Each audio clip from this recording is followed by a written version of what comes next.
we testify before you that we are already experiencing the direct consequences of climate change, particularly the threat of rising sea levels. The sea level on the north coast of our capital city is increasing by 5 centimeters every year. Can you imagine in 10 years? Can you imagine in 20 years? For this, we are forced to build a giant seawall, 480 kilometers in length. It will take us maybe 20 years, but we have no choice. We have to start now. Therefore, we choose to confront climate change not by slogans, but by immediate steps. We are committed to meeting our 2015 Paris Agreement obligations.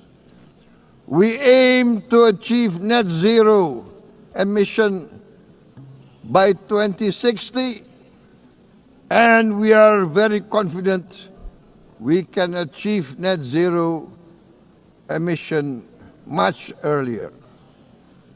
We aim to reforest more than 12 million hectares of degraded forest, to reduce forest degradation, to empower local communities with quality green jobs for the future. Indonesia is shifting decisively from fossil fuel-based development towards renewable-based development. From next year, most of our additional power generation capacity will come from renewables. Our goal is clear: to lift all of our citizens out of poverty and make Indonesia a hub for solutions to food, energy, and water security. Madam President, Excellencies, we live in a time when hatred and violence can seem to be the loudest voices. But beneath this loud noise lies a quieter truth that every person longs to be safe, to be respected, to be loved, and to leave a better world to their children. Our children are watching. They are learning leadership not from textbook, but from our choices. Today, still, a catastrophic situation in Gaza is unfolding before our eyes. At this very moment, the innocent are crying for help, are crying to be saved. Who will save them? Who will save the innocent?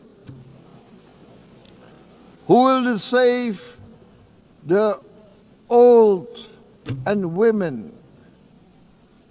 Millions are facing danger at this very moment.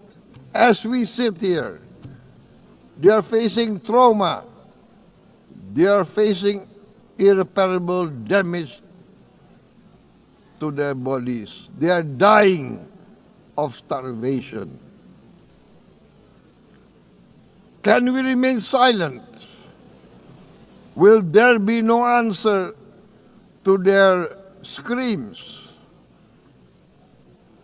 Will we teach them that the human family can rise to the challenge.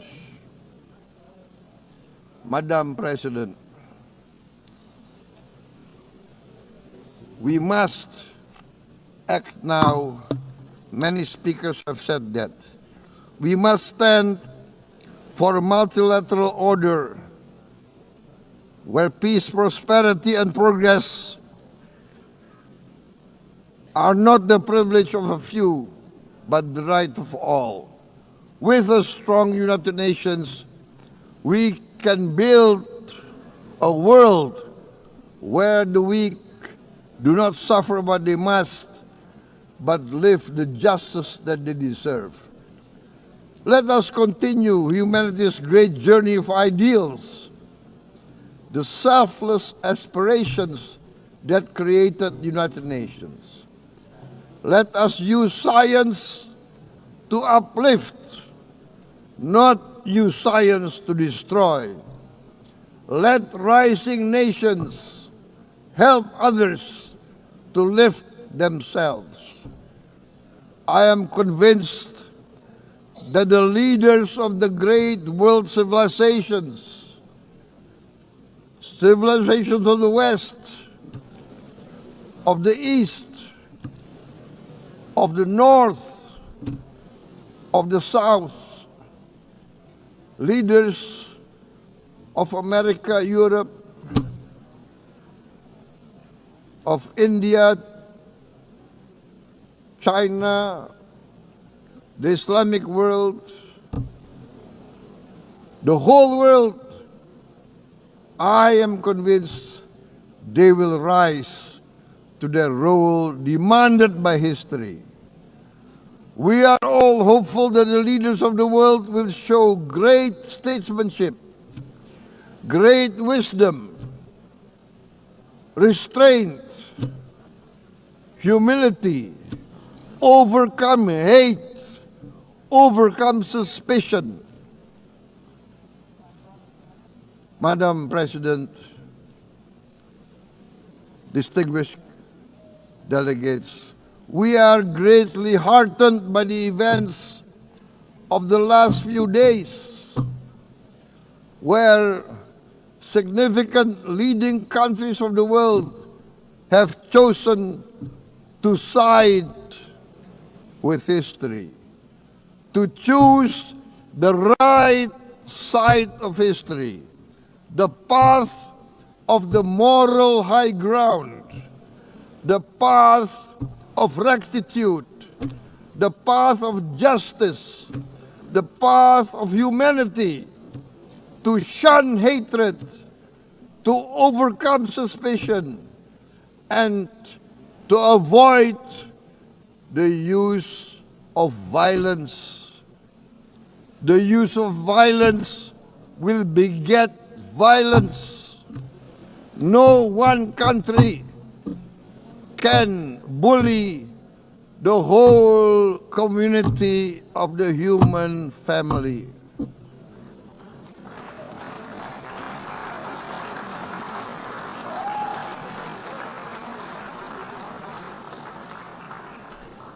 We may be weak individually, but the sense of oppression, the sense of injustice has proven in the history of mankind that this sense of injustice, this sense of oppression will unite into a strong force that will overcome this oppression, that will overcome this injustice.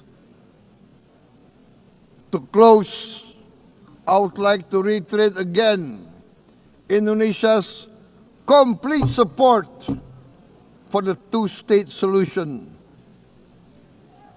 in Palestine.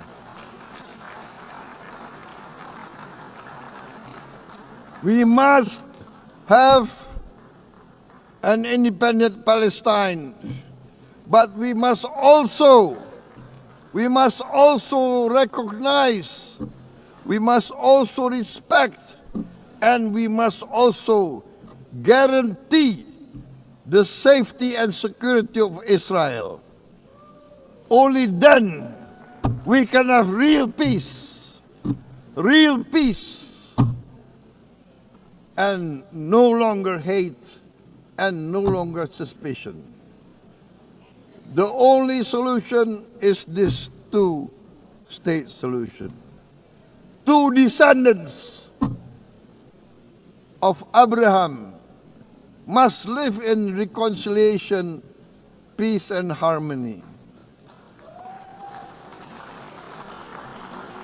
Arabs, Jews, Muslims, Christians, Hindus, Buddhists, all religions, we must live as one human family.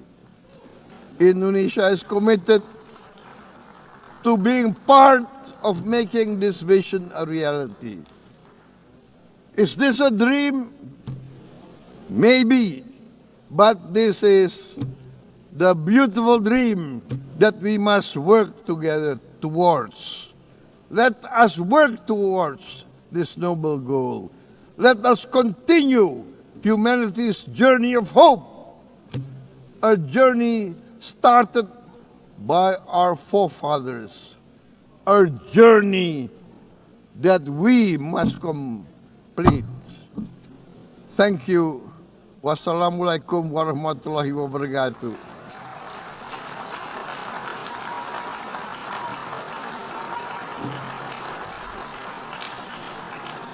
Shalom. Om Santi, Santi, Santi Om. Namo Buddhaya. Thank you very much. May God bless us all. May peace be upon us. Thank you very much. Thank you. On behalf of the Assembly, I wish to thank the President of the Republic of Indonesia,